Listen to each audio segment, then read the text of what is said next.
Nós temos estudado a Confissão de Fé de Westminster, temos caminhado neste projeto, Deus tem nos dado a graça de estudar este que é o principal documento da fé reformada e é o documento que a Igreja Presbiteriana aceita como o seu resumo de doutrina, juntamente com os catecismos, o breve catecismo e o catecismo maior.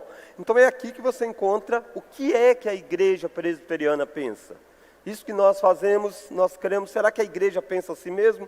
Ou isso é só mentalidade de alguns? Então aqui você encontra sintetizado as nossas doutrinas. Isso não é Bíblia e pode ser mudado se isso estiver errado, desde que você prove pelas Escrituras. Já tem bastante tempo que este documento tem se mostrado um excelente sistema expositivo da doutrina das Escrituras. Então o objetivo dele é falar do que a Bíblia diz. Então a Bíblia sobre salvação fala sobre isso. Naturalmente que não é exaustivo, como é mesmo de uma confissão de fé. A ideia é sintetizar os principais temas que são a direção doutrinária que a igreja tem. Nós começamos este capítulo da certeza da graça e da salvação hoje. Na verdade, nós temos olhado a salvação já há vários domingos, dentro de vários capítulos que a confissão vai tratando sobre a salvação. Na aula passada, nós falamos sobre a perseverança dos crentes. A ideia de que o crente vai perseverar até o dia final, porque Deus vai fazer essa perseverança acontecer. É o próprio Deus quem persevera a sua obra em nós, fazendo com que nós possamos, então, nos manter firmes diante daquilo que nós cremos. Então, na aula passada, a gente trabalhou muito essa ideia de que, com certeza, aquele que creu em Cristo tem a herança reservada para ele e ele está guardado para a herança. Tanto a herança está preservada, guardada, protegida, quanto aquele que vai herdar está guardado e protegido. A primeira carta de Pedro, no capítulo 1, vai trabalhar essa temática de uma forma muito interessante. Muito interessante. E eu falei que neste domingo, que seria hoje, nós iríamos tratar dentro, de certa forma, do mesmo aspecto, mas da certeza. Como é que nós podemos ter essa certeza? Se a primeira nós afirmávamos que, de fato, quem é salvo nunca perde a salvação, a pergunta que sempre surge é, mas será que eu sou salvo? Então, para isso, nós precisamos entender o assunto da certeza, da graça e da salvação. Nós vamos fechar o estudo da confissão, suspender, melhor dizendo, o estudo da confissão de fé, no próximo domingo. A partir do próximo domingo, nós não vamos mais estudar a confissão de fé, até retornarmos lá em fevereiro, depois do carnaval. Porque é um período que muitos irmãos viajam, estão de férias, então para não ficar... Depois alguns voltarem, aí perder uma parte, aqueles que acompanharam desde o início. Então nós suspendemos, nós continuaremos tendo escola dominical, mas haverá outros temas sendo abordados. E aí quando nós voltarmos, nós vamos tratar dos demais capítulos da confissão de fé. E hoje a gente fecha então com este da certeza, da graça e da salvação. Uma coisa muito mal compreendida aí fora para as pessoas é quando eu e você dizemos assim, eu tenho certeza da minha salvação. Já viu que às vezes o descrente até diz assim, esse pessoal crente, eles são muito arrogantes. Como que alguém pode ter certeza de que é salvo? Quem eles pensam que são para dizer que são salvos? Não sei quantos já viveram essa experiência. Eu mesmo já tive uma experiência assim, de conversando com pessoas, a pessoa dizer, mas eu acho que alguém pode falar que tem certeza que está sendo salvo, então é muita arrogância. Na verdade, não é arrogância isso. É entender o porquê que nós podemos dizer que estamos salvos. Quando nós dizemos que nós temos certeza da nossa salvação, essa certeza não está baseada em nós. Essa certeza não está confiada no fato de que nós somos bons o suficiente para sermos salvos. Não é isso.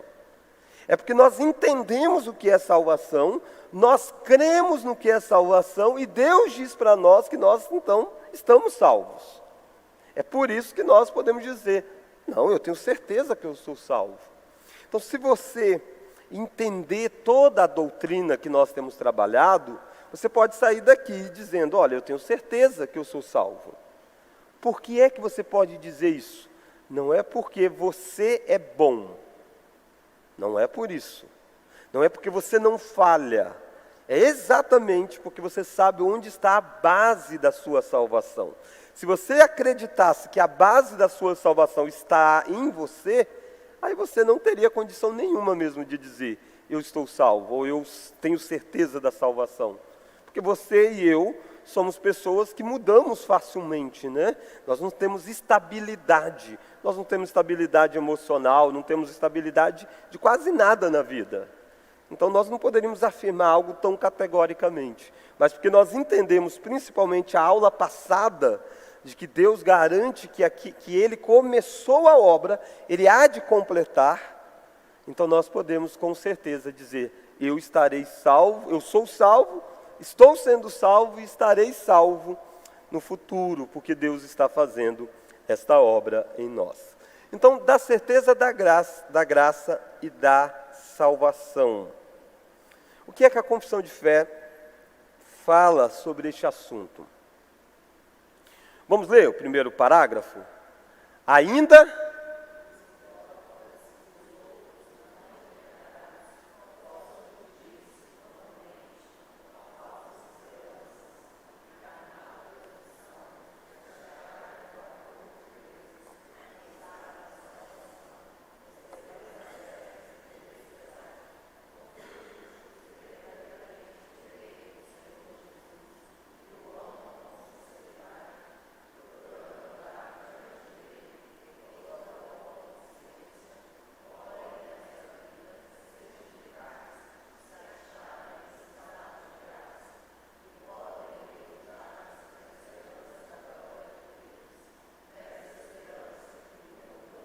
envergonhará. Então, nessa primeiro parágrafo, a confissão de fé vai abordar sobre o fato da possibilidade de ter certeza da salvação. É possível ter certeza da salvação? E ela vai mostrar dois aspectos. Ela reconhece, e nós reconhecemos com ela, que muitos têm uma certeza de salvação que é falsa. Se de um lado nós estamos falando muito disso, de que eu e você podemos ter certeza de salvação, não pense você que todo mundo que tem a certeza de que será salvo, esta pessoa realmente está salva. Há uma certeza hipócrita sobre a salvação. Há muitos que não têm nenhum relacionamento com Deus, nenhum relacionamento com o corpo de Deus, que é a igreja, e essa pessoa aí fora diz para você, não, mas eu também vou ser salvo. Eu também creio em Deus. Então há muitos aí fora que vão dizer, eu tenho certeza absoluta da minha salvação. Esta pode ser uma certeza hipócrita. E talvez até mesmo dentro da igreja, nós podemos ter uma certeza hipócrita da nossa salvação. Uma certeza falsa. Porque uma certeza que quando nós vamos conversar, aí a base pelo qual nós cremos que nós estamos salvos é uma base errada. Eu digo assim, por exemplo, eu tenho certeza que eu sou salvo, afinal de contas eu vou à igreja, eu dou o meu dízimo, eu ajudo pessoas. Não, calma aí, se a sua certeza repousa só nisso, algo está errado. Você não pode ter certeza de que você está salvo baseado nisso. Com isso eu não estou dizendo que estas coisas em si não são boas ou que não tem um lugar dentro desse cômputo maior da certeza da salvação. Nós vamos ver daqui a pouco as bases. Mas se a sua confiança está no mérito daquilo que você faz, no seu histórico de vida, dizendo, eu nasci na igreja, então eu estou salvo. Alguns dizem aí fora, né, eu sou batizado. Muitos dizem isso. Não, eu tenho certeza de salvação, eu fui batizado quando era criança. Batismo não é garantia de salvação, embora sejam coisas importantes, mas não são em si garantias da salvação. Então a confissão tem o cuidado de inicialmente mostrar para nós essa ideia da hipocrisia ou da falsa certeza da salvação. Olha que isso esteve presente dentro daquilo que era a igreja, por exemplo, no Antigo Testamento. A igreja no Antigo Testamento estava manifestada em Israel. Israel era a manifestação visível de um povo de Deus. Isto que é a igreja. O que é a igreja? A manifestação visível de um povo de Deus. Israel tinha, às vezes, uma convicção de salvação, de que pertencia a Deus, e muitos deles tinham uma convicção equivocada, falsa, hipócrita. E olha Deus tratando com esse tipo de convicção. Olha Deuteronômio capítulo 29. Eu vou ler só para, assim, todo o capítulo 29, né, depois você pode ler em casa, Deus falando da aliança dele, Deus falando de bênção e de maldição relacionado com isso. E aí olha o verso de número 18. Ó. Para que entre vós, entre o povo de Deus, não haja homem, nem mulher, nem família, nem tribo, cujo coração, vamos ler?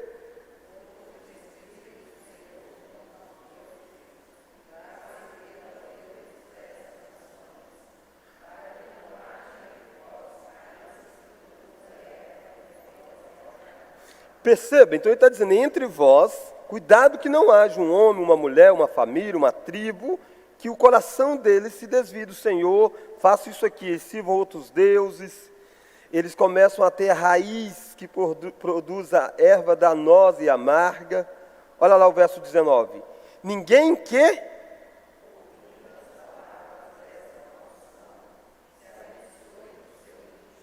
Então preste atenção, ele está dizendo, alguém que desvie o coração do Senhor, eles estão ouvindo o que Deus está dizendo, de que as coisas são desta forma, aquele que desvia o coração do Senhor não tem o Senhor, mas aí a pessoa resolve fazer algo. Ó, ninguém que ouvindo as palavras desta maldição, em vez dele se quebrar diante das ameaças que há por estar vivendo em tal e tal caminho de desobediência, olha lá o que ele faça. Se abençoe no seu íntimo, dizendo, terei paz, ainda que ande na perversidade do meu coração, para acrescentar a sede à bebedice. Então alguém diz, não, mas eu terei paz, eu tenho paz no meu coração. Não importa que eu esteja adulterando, não importa que eu esteja fazendo isso, isso e isso, porque eu tenho uma paz no meu coração que eu sou salvo. Não, isso é uma certeza hipócrita no meio do povo. É isso que Deus está dizendo. Nós não podemos dizer ao nosso coração que não cairá sobre nós as ameaças que Deus diz que vai cair para aqueles que estão em tais e tais situação. Então, se de um lado a certeza da salvação é algo possível e desejável que nós tenhamos, por outro lado, nós precisamos estar atentos para não criar uma falsa certeza de salvação nas pessoas. Há muitas pessoas que deveriam estar olhando para si mesmo e perguntando, será mesmo que eu sou salvo? Em vez de estar deitado em berço esplêndido dizendo, eu sou salvo. Porque não está vivendo como um salvo. Então, a primeira coisa que a confissão quer fazer é isso. É muito interessante a riqueza da confissão de fé de Westminster. Por isso que é um documento que vai ao longo do tempo, né? Ela vai falar de certeza da salvação, mas ela primeiro cerca o assunto.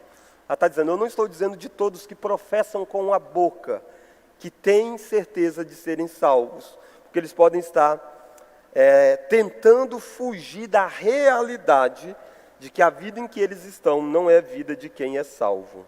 Olha mais alguns textos nesse sentido. Este era um pecado muito comum dentro de Israel. Olha Miqueias, capítulo 3. Miqueias 3, verso 11. Vamos ler? Os seus cabeças dão as sentenças por suborno. Percebe? Aqueles que lideram, que julgavam, eles dão as sentenças por suborno.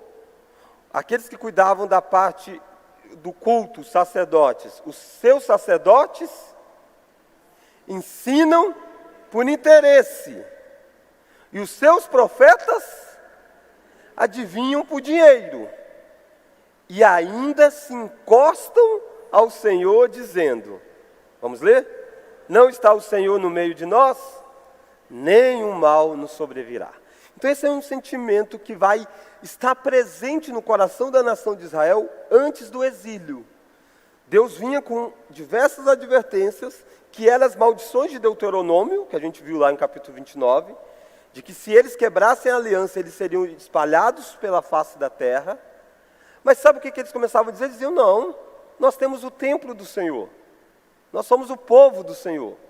E aí vendiam as sentenças por suborno, os sacerdotes ensinavam o que o povo queria, ensinavam o que ele queria, os profetas, tudo para lucrar em cima. Mas diziam, não, nós temos Deus conosco, eu estou usando o nome de Deus, eu vou ao templo. Não, Miqueias está dizendo, isso está errado. Isso é a falsa convicção. Então você vive de qualquer jeito, de segunda a sexta, aí no domingo você diz, não, porque eu estou dentro da igreja, pastor, eu estou salvo. Essa é você transformar a igreja no que era o templo de Israel e achar que aquilo era convicção de proteção. O povo de Israel tinha um objeto num determinado momento da história, que era a Arca da Aliança. Com ela, Deus deu diversas vitórias para Israel. Era de fato o símbolo da presença de Deus, os exércitos caíam diante dela. E aí eles foram para a guerra, tudo errado, vivendo errado o tempo todo. Mas traz a arca, traz a arca. Com a arca aqui a gente vence. A arca chegou lá, foi capturada pelos estrangeiros. E eles começaram a dizer, Deus não está conosco? Não, não é o símbolo, é a vida. Então a confissão de fé está alertando para uma falsa convicção de salvação que muitos têm. Miqueias está relembrando disso. Olha no tempo de Jesus, um grupo assim. Olha lá João capítulo 8. Então a gente pega no início da Bíblia, em Deuteronômio, nós vamos já num período pós alguns reis famosos de Israel, que é o período de Miqueias, e agora a gente está na época de Jesus. Então perfaz essa falsa convicção nas mais diferentes gerações. João 8,41. Olha Jesus dizendo, vós fazeis as obras de vosso Pai. Então Jesus disse isso para os fariseus. Disseram-lhes eles, nós não somos abastados, temos um Pai, que é Deus. Então os fariseus estão dizendo, olha, nosso Pai é Deus. Replicou-lhe Jesus, vamos ler? Se fosse de fato, desculpa, eu que li errado. Se Deus fosse de fato,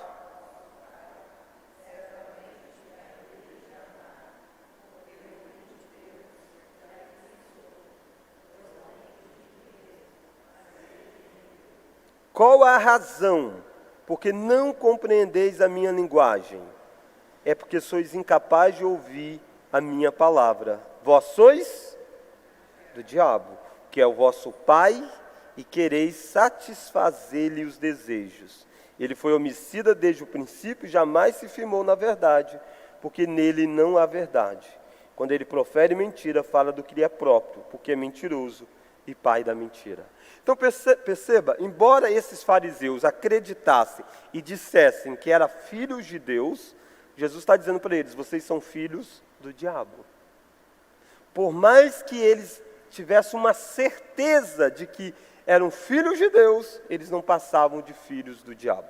Então você diz, então pastor, não tem como saber. Não tem como saber, esses fariseus, eles se asseguravam em quê para dizer que eram filhos de Deus? A gente somos filhos de Abraão, temos sangue de Abraão. Eles mentiam, estavam dispostos a matar, estavam dispostos a diversas coisas. Fazendo isso com o próprio Filho de Deus aí. Então eles estavam fazendo as obras do diabo. Então aqui você encontra essa falsa convicção de salvação. Alguém tem alguma dúvida nessa primeira parte, nessa falsa? Nada ainda relacionado com a verdadeira, mas com a falsa? A gente vive num país chamado cristão pelas pessoas. A maioria, se fizer uma pesquisa, a maioria vai se identificar como sendo cristão. Mas isso não significa que o indivíduo que declara que é cristão, que de fato ele é. Porque tem a ver com a base do fundamento. O que é ser um cristão? Por que é que eu sou salvo? Tem que crer corretamente. Senão, não passa de uma falsa esperança de salvação. E eu não poderia deixar de falar de um assunto tão sério como esse, sem desafiar você, a você com você mesmo. Não é com seu esposo, seu marido, sua esposa, não, você. Você fazer uma avaliação da sua vida. Já pensou você passar tanto tempo sentado em um banco de igreja e nunca ser de fato nascido de novo? Ser só um religioso. No último dia, quando você partir desta, você não ir para aquele que você acha que é o seu pai, mas você ir exatamente para aquele que é o seu pai, né? E viver com o diabo, sofrendo eternamente, como ele está sofrendo. Então isso é muito sério, a base da nossa certeza de salvação. Olha Mateus capítulo 7, e eu vou terminar esse primeiro ponto meu. Jesus vai lidar, a partir do verso 15, dos falsos profetas. Acautelai-vos dos falsos profetas, que vos apresentam disfarçados em ovelhas, mas por dentro são lobos roubadores. E aí vai descrever diversas coisas. Olha lá no finalzinho, olha o verso 22. Verso 21. Vamos ler? Nem todo o que me diz Senhor, Senhor, entrará no reino dos céus, mas aquele que faz a vontade de meu Pai que está nos céus. Então não é dizer, mas é viver. Verso 22. Muitos naquele dia hão de dizer-me, vamos ler? Senhor, Senhor, porventura não temos nós profetizado em teu nome, e em teu nome não expelimos demônios, e em teu nome não fizemos muitos milagres? Então lhe direi explicitamente: nunca vos conheci, apartai-vos de mim, os que praticais a iniquidade. Percebe? Não é o que você faz em termos de obras, de eventos em si. Ele está dizendo, olha, o indivíduo até curou lá, o indivíduo expulsou demônios, mas se a base da convicção dele é isso, ele está perdido. Naquele dia ele vai dizer, mas eu não fiz isso. Deus vai dizer, nunca conheci você, nunca conheci você. Então, cuidado com onde você vai colocar essas convicções de tudo que a gente tem falado ao longo desses, talvez os últimos 3 meses, ou até mais, que a gente tem ficado mais no assunto de salvação, tá bom? Segundo, aqui dentro desse parágrafo, embora exista a falsa, todavia é possível ter a certeza da salvação, que é correta. Muitas pessoas, ao ouvir esses textos, de pessoas que parecem ter convicção de salvação, declaram ter, e Jesus dizendo, nunca conheci, alguns dizem, então ninguém pode ter certeza de salvação, porque eu posso estar nessa condição. Não é isso que a Bíblia está dizendo. O que a Bíblia está dizendo é dos falsos, daqueles que colocaram a sua âncora num lugar errado para confiar. Mas aquele que vai colocar no lugar certo, esse pode ter certeza absoluta de que ele é salvo. Olha alguém com essa convicção, por exemplo. Olha 2 Timóteo capítulo 4. 2 Timóteo capítulo 4, olha o verso 6. Quanto a mim, estou sendo já oferecido por libação, e o tempo da minha partida é chegado. Sendo oferecido por libação e o tempo da partida é chegado, ele está usando metáforas que vai ser relacionado com a morte. Ele está dizendo que a morte dele vai ser um ato aceitável diante de Deus, e que o tempo da partida é um eufemismo. Ele está dizendo, eu vou sair daqui para estar em outro lugar, eu vou morrer. É isso que ele está dizendo. Ele está preso, convicção absoluta de que são os últimos momentos da vida dele. Alguém que está nessa situação, será que está desesperado quanto ao que vai acontecer no futuro? Olha o verso 4. Combati o bom combate, completei a carreira, guardei a fé. Já agora a coroa da justiça me está guardada, a qual o Senhor, reto juiz, me dará naquele dia. E não somente a mim, mas também a todos quantos amam a sua vinda. Então percebe, Paulo tem convicção absoluta de que ele vai morrer e vai estar com Cristo. Esse cara não tem um passado tão bom. Ele chegou a tirar a vida de pessoas. Se ele fosse viver de coisas que ele fez no passado, ele nunca poderia ter convicção absoluta. Será mesmo que eu estou perdoado? Será? Mas não, ele tem convicção, porque ele conhece o Deus dele. Ele sabe do porquê que ele pode basear a certeza de salvação. Então, para ele, morrer é receber a coroa que Deus tem reservado. Em outro lugar, ele vai dizer em Filipenses: tenho o desejo de partir e estar com Cristo, o que é incomparavelmente melhor. O viver é Cristo e o morrer é lucro. Então, eu e você podemos ter essas mesmas falas de Paulo. Você diz: mas pastor, eu não sou um Paulo. Não, mas não é por causa daquilo que você é. Porque nem Paulo, se colocasse a vida dele numa balança, Paulo teria obras para ter essa certeza. A certeza dele é porque Cristo foi o salvador dele. Ele vai dizer que Cristo se manifestou para salvar os pecadores, dentre os quais ele era o principal. Então a convicção de Paulo não é nas obras que ele fez, é no Salvador que ele creu, Então eu e você, tendo a mesma fé de Paulo, nós podemos ter a mesma convicção que acontecerá conosco quando nós partimos deste mundo. Olha João, primeira carta de João. Nós vamos voltar em João em algumas vezes, é uma carta que lida muito com essa temática. Mas neste momento eu quero chamar a sua atenção para o capítulo 2, verso 3. Primeira carta de João 2, 3. 2, 3. Vamos ler? Ora, se guardamos seus mandamentos, sabemos que temos conhecido. Olha lá, 1 de João ainda, o capítulo 5, verso 13. 5:13. Como eu disse, eu vou voltar em alguns desses textos mais à frente, que é o porquê que ele sabia, né? Mas nesse primeiro momento ele está dizendo: sabemos disso, que temos conhecido. Não é uma hipótese, uma possibilidade, nós sabemos. Olha 1 João 5:13. Estas coisas vos escrevi, a fim de saberdes que tendes a vida eterna, a vós outros que credes em nome do Filho de Deus. Ele está dizendo: eu escrevi essas coisas, e um dos motivos pelas quais João escreveu é para que eles soubessem que eles têm a vida eterna. Que eles não vivessem em dúvida se eles têm ou não têm. Ele está dizendo: se você creu, você pode ter certeza absoluta que você tem. Ao longo da carta de João, nessa primeira carta, ele vai trabalhar com 3 testes.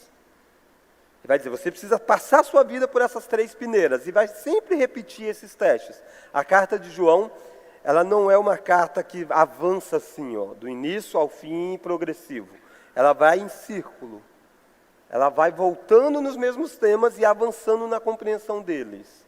Ele fala sobre o cristão amar o próximo, não só no capítulo 2, mas ele fala em vários capítulos da carta. O cristão amar a doutrina, crer corretamente. Se ele não crê corretamente, ele está perdido. Ele fala isso ao longo de toda a carta. Se o cristão não amar o próximo, ele está perdido. Então são convicções que vai ter. Se o cristão não guarda os mandamentos, ele está perdido. Agora, se o cristão tem essas coisas, ele está dizendo: eu escrevi para que vocês fiquem tranquilos, que vocês saibam que vocês têm a vida eterna. Não é que você terá, você já tem. Jesus diz que aquele que crê nele não entra em juízo, mas já passou da morte para a vida. Então já é um fato consumado para nós, a nossa certeza, a nossa salvação. A certeza dela, nós precisamos olhar para as características que Deus coloca e exige de nós. Então, o primeiro parágrafo da confissão, o que é que nesse primeiro parágrafo você precisa saber? Que existe uma confiança falsa dos incrédulos, mas há uma confiança verdadeira dos verdadeiros filhos de Deus. A questão não é na confiança em si, mas saber a base da confiança. E aí é o próximo parágrafo da confissão. Ela vai mostrar a distinção, então. Onde é que está a base para ter certeza da salvação? Então, as bases da certeza da salvação. Vamos ler o parágrafo? Essa certeza não é uma mera persuasão conjectural e provável, fundada numa... Vamos ler, vocês? Eu nem vou ler, vou deixar só vocês. Começar de novo, vamos lá? Essa...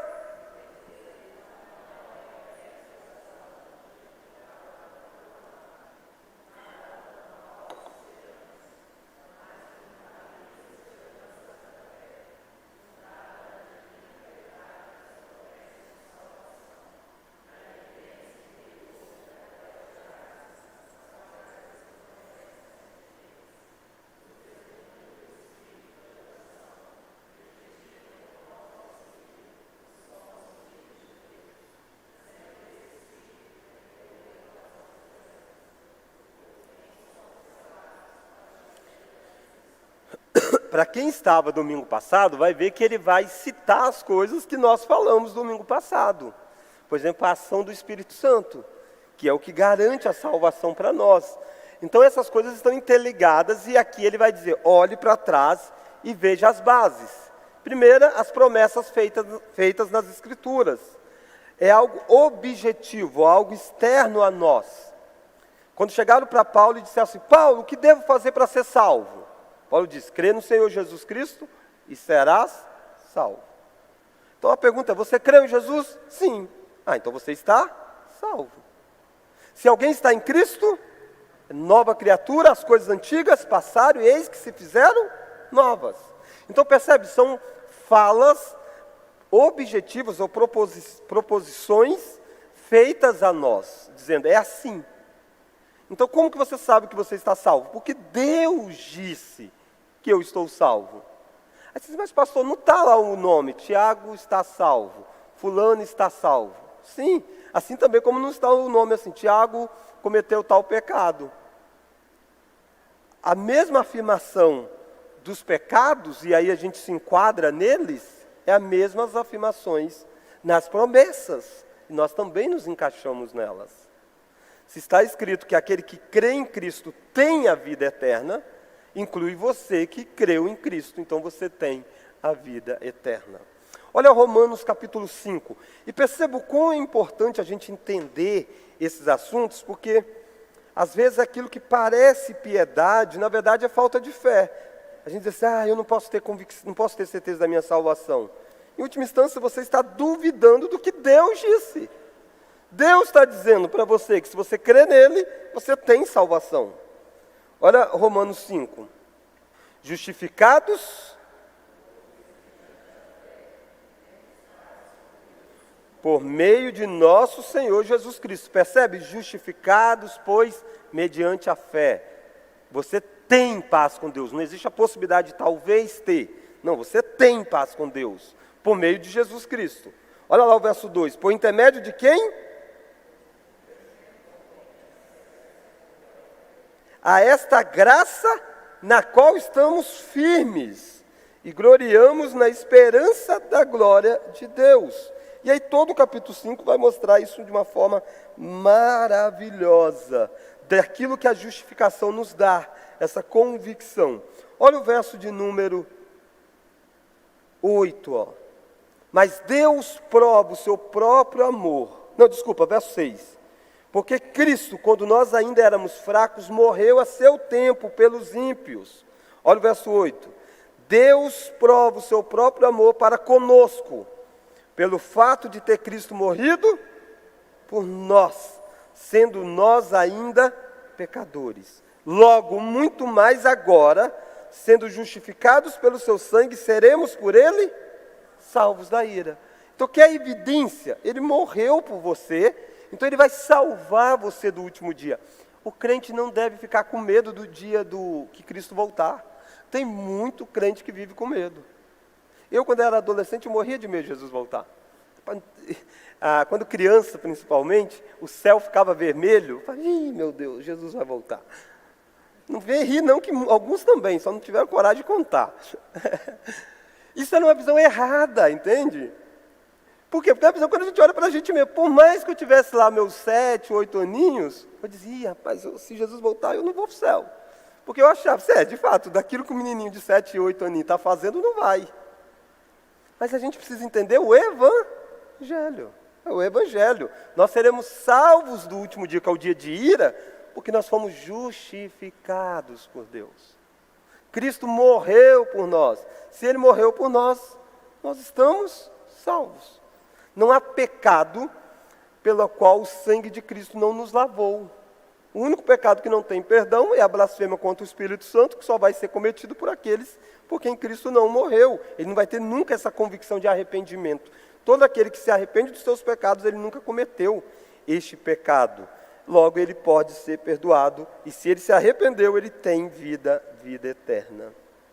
Olha Evangelho mesmo, Evangelho de João, capítulo 1. Aqui eu teria vários textos, tá? Para mostrar para vocês. Todas as promessas que Deus vincula à salvação, é fundamento da sua certeza de salvação. João, o Evangelho. Pastor, É o Evangelho. Ariel aqui. Ouço vozes lá em cima. Fala, Você Ariel. fez o complemento aí do céu vermelho. Quando eu era criança... Calma aí, só um minutinho, Ariel. Mais gente está confessando. Ah, é? Mas, gente... Então, quando eu era criança, minha irmã chegou da igreja, né, e falou assim, o caminho é estreito, né, o caminho da salvação, né, o caminho do mundo é largo. Aí eu falei assim, eu pensei assim, então tem que ser magrinho, né, porque tem que passar no caminho estreito, né. Tem como? Tem que ser magrinho. Ariel. Ainda bem que não é literal esse texto, senão eu estava lá perdido. Olha, mas assim, embora, irmãos, tenha a nossa questão mesmo de criança, não entender e tudo mais, às vezes, mas às vezes nós também ensinamos mal. Eu cansei de assistir a pregações sobre a volta de Jesus que dá mais medo que tudo. Até os slides são aqueles assim, assustadores, né? Quando na verdade não é isso, a Bíblia não fala assim, a Bíblia fala que nós devemos dizer, vem Senhor Jesus. E quando vemos algumas coisas que antecedem a volta de Cristo mesmo, algumas adversidades, Lucas diz assim, erguei a vossa cabeça, exultai, porque a redenção se aproxima. Então, na verdade, é mais ou menos uma gravidez. Mais ou menos não, Paulo usa essa metáfora. A volta de Cristo é como a mulher que está com dores de parto. Alguém está grávido. Quando começam as contrações, as dores de parto, é bom a dor em si? É bom em si, as mulheres aí, por gentileza? Não. Mas não é a tristeza absoluta, vai chegar a criança. O ruim é se dar 9, 10, 11, não acontecesse. É a expectativa, desde quando você fica sabendo que está grávida, é o dia que vai nascer a criança. Assim é usado para a metáfora da volta de Cristo. Há algumas coisas que nós temos que passar até lá, mas nós devemos alegrar, dizendo, está chegando, está pertinho o dia. Essa é a visão, né? Agora eu ouço voz de baixo. Quando falaram voz, eu já olhei para cima. Presbítero, fala. Se fôssemos estabelecer um tripé, né, da certeza da salvação, da gente estabelecer um tripé, a gente poderia começar, por exemplo, em razão da justificação, em razão de crer, e em terceiro, em razão de confessar. Sim. É confessar Jesus Cristo. Sim. Porque, assim, adiante dos homens eu falo, né? Sim, sim. Isso aí. Eu acho que seria, assim, um bom resumo. Não, é um resumo dentro dessa primeira parte. Você vai ver que a confissão vai dar 3. A gente está no primeiro aí. Você vai ver que vai dar três princípios. O primeiro princípio é eu olhar para isso. O que a Bíblia fala sobre salvação? Ela fala que eu preciso crer, fala que eu preciso confessar. Então, eu fiz isso. Então eu posso dizer, eu estou salvo. Mas tem mais, tem uma segunda coisa que daqui a pouco eu vou mostrar. E tem uma terceira. Essas 3 coisas é como se fossem placas de direção para nós. Elas vão apontando. Em alguns momentos, umas dessas às vezes parece fraca, a confissão vai até dizer isso. Mas aí uma alimenta a outra nessa convicção. Mas daqui a pouco eu vejo as outras 2 e aí completa nisso que você citou. Olha João capítulo 1, e eu não vou me delongar muito nessa primeira, porque eu acredito que já deu para entender a ideia, né? Olha João 1, 12, verso 12, ó. Mas a todos quantos receberam, deu-lhes o poder de serem feitos filhos de Deus, a saber, aos que creem no seu nome. Então, recebeu a Cristo, você se torna um filho de Deus. E um filho nunca será desamparado por Deus. A Bíblia diz que pode Deus desamparar? Jamais. Olha o capítulo, você está no João ainda? Olha o capítulo 3, ó. Teria vários aqui em João, mas olha o capítulo 3, verso 15, ó. Eu vou ler o 14, ó. E do modo por que Moisés levantou a serpente no deserto, assim importa que o Filho do Homem seja levantado. Ele está dizendo da morte de Cristo, ser crucificado, e depois ele será assunto aos céus, para que todo que nele crê, tenha a vida eterna. Crê, tem a vida eterna. É uma certeza do ato de crer. Lembra, crer é aquilo que a gente tratou lá atrás, não é saber sobre, ele existe. Jesus diz, Tiago vai dizer na sua carta, que até os demônios sabem. Crer tem a ver com confiar, crer tem a ver com crer naquilo que é o correto, na informação correta, de que Jesus é o Filho de Deus, de que Ele morreu. E aí você deposita a sua confiança nisso. Tem um assentimento daquilo que você está tratando. Então, a ideia de crer é essa ideia mais ampla, né? Mais ampla. Senão é aquele fariseu primeiro. Ele dizia, eu sou filho de Abraão, então eu sou salvo. Ele diz, não, isso não é. Mas olha a segunda evidência. Então a primeira é essa, as promessas feitas nas Escrituras. Por isso que você precisa ler a Bíblia, eu preciso ler a Bíblia. Quando você está com dúvida se você é realmente um filho de Deus, leia a Bíblia. Ela vai falar com você. Segundo, as evidências produzidas pelas promessas. A Escritura fala das promessas sobre salvação. A confissão vai dizer isso aqui, ó. Tudo isso, esses 3 pontos que eu vou elencar aqui, eu estou tirando da confissão, tá? A primeira está aqui, ó. Mais uma infalível segurança da fé, fundada na divina verdade das promessas de salvação, é o que nós tratamos, na evidência interior daquelas graças nas quais essas promessas são feitas. Então a ideia de que a Bíblia diz, aquele que é nascido de Deus não vive na prática do pecado. Está lá em 1ª carta de João. O que é nascido de Deus não vive na prática do pecado. Percebe? A promessa é, se você creu em Cristo, você nasce de novo. A evidência que essa promessa vai produzir internamente em nós é que nós vamos olhar e vai dizer, sabe de uma coisa? Eu hoje luto contra o pecado, que eu não fazia antes. O pecado passa a ser um acidente no nosso percurso. Nós vamos caminhando e pecamos. João, na mesma carta que João diz isso, um versos antes ele diz assim, aquele que não peca, diz que não pecou é mentiroso. Então não é que não peca, mas ele não vive na prática do pecado. O pecado é um acidente na vida dele, ele sempre está lutando contra. Ele não está lutando, abraçando ao pecado, mas sempre triste quando ele peca. Isso é evidência de salvação. Mateus capítulo 7 vai dizer que você conhece a árvore pelos seus frutos. Não pode a árvore má produzir frutos maus. Então não basta eu ler a Bíblia e dizer assim, não, a Bíblia diz que se eu crer em Jesus eu sou salvo. Não, calma aí, como você vive? Você vive como evidência, porque a mesma Bíblia vai dizer que aquele que é nascido de Deus vive dessa forma. Então é a forma como a gente vai evidenciar essas promessas. Nós estamos indo para a segunda evidência dessa certeza da salvação. Percebe que elas vão comunicar entre si. É a promessa, mas é o resultado. O que a promessa fez? A promessa fez uma transformação. Paulo diz, aquele que está em Cristo é nova criatura. Tá, mas os seus hábitos, eles refletem de uma nova criatura ou ainda da velha criatura? Não, é totalmente da velha criatura. Então, como que você está apropriando da promessa? Você ainda não nasceu de novo. Quem é nova criatura vive como nova criatura. Isso não significa perfeição, hein? Lembra, eu estou reforçando isso. Nós estamos em processo. A santificação é um processo. Paulo diz, aquele que começou a boa obra, há de completá-la. Nós só seremos plenamente íntegros quando Cristo voltar e nos transformar. Até lá, todos nós vamos estar derrapando. A grande questão é como nós estamos caminhando, né? Se nós estamos avançando, se é aquele escorregão ou se você está parado. Então é isso que é uma característica dessa evidência interna que deve produzir em nós. Olha a primeira carta de João, então. 1 de João 4, verso 7. Amados, amemos uns aos outros, porque o amor procede de Deus, e todo aquele que ama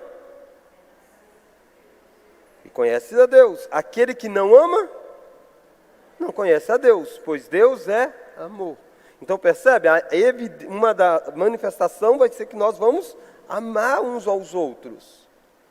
Verso 9, nisso manifestou o amor de Deus em nós, em haver Deus enviado o seu Filho unigênito ao mundo, para vivermos por meio dele. Nisso consiste o amor. não em que nós tenhamos amado a Deus, mas em que Ele nos amou e enviou o seu Filho como propiciação pelos nossos pecados. Verso 11, amados, devemos nós também amarmos uns aos outros. Ninguém jamais viu a Deus. Se amarmos uns aos outros, Deus permanece em nós. E o seu amor é em nós aperfeiçoado. Ele vai até dizer em outro lugar da carta, que se alguém disser que ama a Deus, mas não ama o próximo, é mentiroso. Como que ama aquele que ele não vê? Se ele não é capaz de amar quem vê. Então percebe, essas são evidências dessa promessa produzindo em nós. Olha o verso de número 14. Não, verso 13. Não, deixa o 13 e 14 para depois, que eu vou usar na próximo tema nosso. Olha lá João ainda, olha o versículo de número, capítulo 2.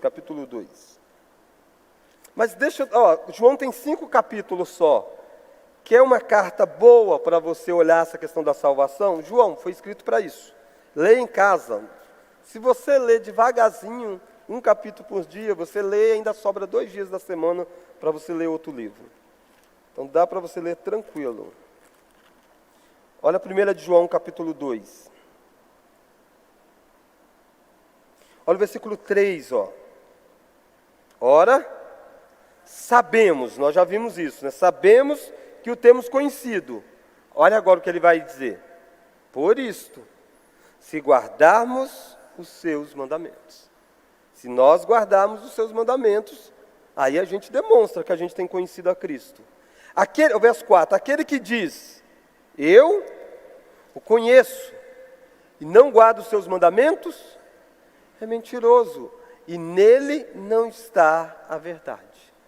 Aquele, entretanto, que guarda a sua palavra, nele verdadeiramente tem sido aperfeiçoado o amor de Deus. Nisto sabemos que estamos nele. Aquele que diz permanece nele,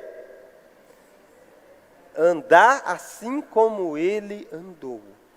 Percebe? Se nós estamos em Cristo, nós vivemos como Cristo nos ensinou a viver. Cristo prometeu fazer um povo santo. É isso que ele está fazendo. Então você tem que olhar para você mesmo e dizer, eu estou sendo santificado. Esse é o resultado da promessa, das promessas que eu olho nas Escrituras. É a minha transformação diária. Nós não somos salvos por causa da transformação, senão seria por obras. Nós somos salvos pela graça. É Deus operando em nós, a nossa transformação é a evidência de que nós nascemos de novo. Pastor, talvez essa seja uma dúvida de muita gente, né? Não, todo mundo ficou calado. Estou brincando. Pastor, quando morre alguém, a dúvida que logo vem à mente da gente é, será que essa pessoa foi realmente salva? Será que... Então, assim, há uma dúvida na mente da gente a respeito do outro. Porque a respeito da gente, a gente mesmo conhece o nosso coração em relação à salvação, é até mais fácil de entender. Mas quando é em relação ao outro, que o arrependimento, coisa do coração, mente e coração, que só Deus conhece e tal, é possível saber com certeza se o outro é salvo, mesmo assim, de uma forma genérica, para a gente entender, é possível a gente saber se o outro, mesmo que a gente saiba que mente e coração Deus conhece, tem algumas pessoas que no final da vida, como o ladrão da cruz, enfim. Sim. Mas assim, pela vida da pessoa, a gente tem como saber se o outro é salvo? Pois então, Deus não nos deu essa missão. Deus não nos deu a missão assim, olha, você precisa saber se o outro foi salvo ou não. Salvação pertence ao Senhor, ao Senhor. Alguns casos das Escrituras ficam claras, a Bíblia até diz, né? Judas, filho da perdição, foi para o seu determinado lugar e tal. Você pode dizer tranquilamente.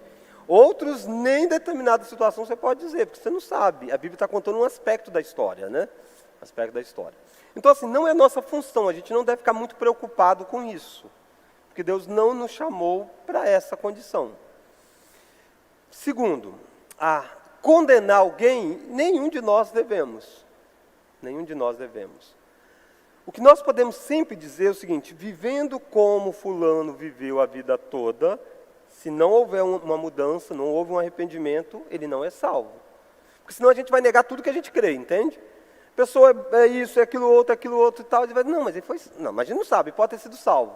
Não, calma aí, vamos devagar com a história. Tudo mostra que não foi salvo. Eu posso dizer que ele não foi salvo? Não posso. Deus pode ter mudado no último momento a história dele. Isso é de Deus com a pessoa. O que eu sempre posso dizer, vivendo assim, crendo assim, a pessoa não é salva. Crendo como um espírita crê, ele não vai ser salvo, entende? Porque não está crendo como as Escrituras diz. E lembra o texto do Ariel lá quando criança, né? Estreito é o caminho e são poucos que andam por ele. Larga é a porta e muitos vão por ele. Então, muitos estão perdidos mesmo.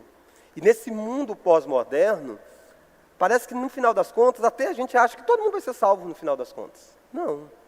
Eu gosto muito do Leandro, em aula, Leandro Lima, que foi aqui pelo eleitor, ele diz, olha, gente, todo mundo tem aquela expectativa que o indivíduo estava no leito de morte e se arrependeu. Ele diz, gente, isso é raríssimo. A maioria continua rebelde naquele momento. Entende? E às vezes é só um medo de uma coisa desconhecida. Então nós não devemos ser otimista, Angélica, no sentido de querer salvar todo mundo. Não, nós não devemos ser otimistas. Cabe a Deus salvar quem Ele quiser. Nós nunca devemos ser juízes da salvação. Lembra do ladrão na cruz? Quem não estava lá, não ouviu a conversa de Jesus com o ladrão, botou o ladrão no inferno. Diz, hoje o inferno recebeu mais um. E aquele cara foi salvo. Porque Deus tratou com ele, ele creu e tudo mais. Mas só ele. O outro foi para o inferno. Entende? O outro continuou crendo da forma como sempre quis. Então a gente precisa ter essa distinção. Terceira coisa, assim como a gente faz isso, a gente deve fazer com o cristão. Entende, Angélica? A gente não tem certeza absoluta, mas a gente não tem por que achar alguém que é membro de uma igreja, foi batizado, ia na igreja, não estava em nada, afastado em nada, creu em Cristo. Não tem por que eu ficar achando, não, mas eu acho que ele não foi para o céu. Entende? Não, eu vou viver com aquilo que foi demonstrado, o fruto. Eu creio que ele foi para o céu. A maioria das ovelhas da igreja, eu não tenho dificuldade nenhuma de dizer, olha, para mim ele está no céu. Eu não estou colocando de estar no céu, porque cabe a Deus, mas não tem por que eu achar o contrário. A manifestação visível está dada aqui. Quando a manifestação visível não acontece, o que a igreja faz? Exclui. Daí vem a exclusão. E a disciplina eclesiástica funciona com esse propósito. Aquele que a igreja liga aqui, está ligado no céu. Que a igreja desliga aqui, está desligado no céu. Não como ato, poder da igreja, mas como deveria ser compatível. A igreja vai olhar e dizer, fulano não mostra sinal de arrependimento. Fulano está em rebeldia. É isso e aquilo outro. Uai, ela vai ser membro da igreja, vai tomar ceia, vai votar nas assembleias da igreja, sendo tudo isso? Não, ela vai ser disciplinada. Assim se arrepender, vai voltar. Significa que a gente está salvando ou não salvando? Não, não significa isso. Significa que a gente está lidando com as evidências externas. Então, se a pessoa é membro de uma igreja e tudo, não tem por que eu ficar achando, eu acho que ela não é salva. A gente está querendo colocar em obras, entende? A salvação é pela graça de Deus. Ela creu e tudo mais. Então, deu para mais ou menos clarear? Mas pode. Presbítero Cícero, eu não tenho como terminar mais cedo porque é a Angélica está perguntando. Vocês quis falar que a superintendência pediu para terminar mais cedo, mas a superintendência. Pode perguntar, Angélica. Criança, como é que a gente lida, como é que a gente entende, pelo menos, salvação de criança, pastor? Angélica, essa é longa, Angélica. Aí você assume a responsabilidade. Você deixa para me perguntar um negócio desse 10h27, Angélica. Oi? Pode ser para a semana que vem. Tá. Lembra, só resumindo, criança precisa da obra de regeneração de Deus, como qualquer outra precisa. O único meio de salvação é pela graça de Deus. Pela graça de Deus. A confissão de fé vai dizer, as crianças que morrem na infância sendo eleitas são salvas. São salvas. Nós não podemos tecer juízo sobre quem é eleito e quem não é. As crianças, filhos de pais cristãos, estão dentro do pacto da aliança, não tem nenhum motivo para duvidar. Deus dá a vida e Deus tira no momento certo, não há motivo nenhum para duvidar. Uma criança descrente, a Bíblia não lenta em detalhe individual, ela diz, se for eleita é salva. Alguns vão entender que todas são, outras vão entender, não sabemos dizer quais são. O que a minha pergunta sempre é maior, Angélica, não é assim, você acredita que criança é salva ou não? A pergunta, por que você acredita? Se a pessoa diz, não, porque a criança não cometeu nenhum pecado, aí está errado a base da confiança. Ah, não, Deus foi misericordioso e regenerou. Ok, Deus pode ter feito. Isso é de Deus. A criança foi uma eleita e a eleição alcançou ela. Ela não precisa ter compreensão intelectual para ser salva. O que ela precisa é nascer de novo e a regeneração acontece por obra exclusiva de Deus. Irmãos, eu preciso fechar e eu não posso também não terminar esse capítulo. Como eu disse, domingo que vem poucos estarão. E aí a gente já vai mudar de assunto e vamos voltar na confissão. Em fevereiro, depois do carnaval, eu volto para a confissão. Mas aí eu vou voltar com outro parágrafo, outro capítulo. A terceira evidência é o testemunho interno do Espírito Santo. Paulo diz que o Espírito testifica com o nosso espírito de que somos filhos de Deus. Está lá em Romanos. Percebe? É algo objetivo, externo, uma promessa escrita, está lá no papel. É algo da sua vida que você faz, como evidência daquilo que aconteceu. Mas é algo totalmente subjetivo também. É o Espírito Santo que testifica com você. E essas três coisas vão trabalhando. Tem momento que você está na pior, mas o Espírito está lá testificando com você. Você é um filho dele, e aí você vai retornar.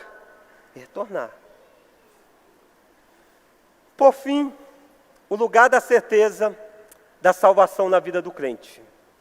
Essa certeza não é a essência da fé. O que eu estou dizendo com isso? Alguém que não tem certeza da salvação, pastor, pode ser salvo? Pode ser salvo? Não tem certeza? Pode ser salvo. Ele creu em Cristo, ele está fazendo todas as três coisas aqui, ó. Ele tem todas as três coisas, ele só não tem convicção disso, entende? Tem gente assim, que vive sem ter a certeza da salvação. Ela não é condição para ser salvo. Você pode ser salvo mesmo não sabendo se você tem certeza dela. Eu não estou dizendo que você pode ser salvo sem ter crido nela. Crer é uma coisa, mas você ter ciência de que você realmente está salvo. Então ela não é a essência da fé. Essa segurança infalível não pertence de tal modo à essência da fé que um verdadeiro crente, antes de possuí-la, não tenha de esperar muito e lutar com muitas dificuldades. Às vezes demora para você chegar a essa maturidade de você ter a certeza da fé. Obtemos essa certeza através dos meios ordinários, Contudo, sendo pelo Espírito habilitados a conhecer as coisas que lhes são livremente dadas por Deus, ele pode alcançá-las sem revelação extraordinária. Não é que você vai ter um sonho, uma revelação de que você é salvo. Não, é através da palavra de Deus você vai ter essa convicção. No devido uso dos meios ordinários, oração e tudo mais. É, pois, dever de todo fiel, vamos ler? Fazer toda a diligência para tornar certas a sua vocação e eleição, a fim de que, por este modo, seja o seu coração no Espírito Santo confirmado em paz e gozo e em plena gratidão para com Deus, em firmeza e alegria nos deveres da obediência, que são os frutos próprios dessa segurança. Esse privilégio está, pois, muito longe de predispor os homens à negligência. Então o cristão precisa buscar alcançar essa certeza, não para ser salvo, mas para viver em paz. Muitas vezes as pessoas estão vivendo aflitos, porque não têm certeza da salvação e está propício a você. Em algum momento da vida, há a possibilidade de você perder a certeza da salvação. Não a salvação, mas essa convicção que você tanto tinha, por causa de um pecado, de uma negligência, de um afastamento. Davi vai dizer, Senhor, restitui-me a alegria da tua salvação. Ele não perdeu a salvação, mas ele tinha perdido a alegria de estar salvo. Há alguns salmos que apontam para esta realidade. Então, irmãos, terminamos a certeza da salvação. Leia esses últimos 2 parágrafos em casa. Você tem a confissão nas suas mãos. Leia, por gentileza, para que esse assunto termine bem, feche bem, para que a gente possa, quando retornarmos à confissão de fé, a gente avançarmos para o lugar da lei de Deus, da liberdade cristã. Vamos orar? Deus, agradecemos porque o Senhor nos dá a convicção de que estamos salvos por causa daquilo que o Senhor fez por nós. E daquilo que o Senhor está fazendo em nós através do Teu Santo Espírito. Agora, ó Deus, faça com que cada um de nós aqui nos voltemos seriamente para as nossas vidas. Quão triste, ó Deus, é nós vivemos como pessoas hipócritas, baseando em confianças falsas. Que este estudo, ó Deus, possa incomodar aqueles que estão com a base falsa da certeza da salvação e que possa trazer paz para aqueles que, porventura, durante tantos anos ficam lutando se podem, de fato, sentir-se salvos. Que eles possam olhar para a base certa e, a partir daí, viver uma vida em paz contigo, em paz com eles mesmo com pecados tão terríveis que, porventura, tenham cometidos no passado. Mas o sangue do Cordeiro os lavou e eles estão justificados diante de Ti. Oramos tudo isso em nome de Jesus. Amém.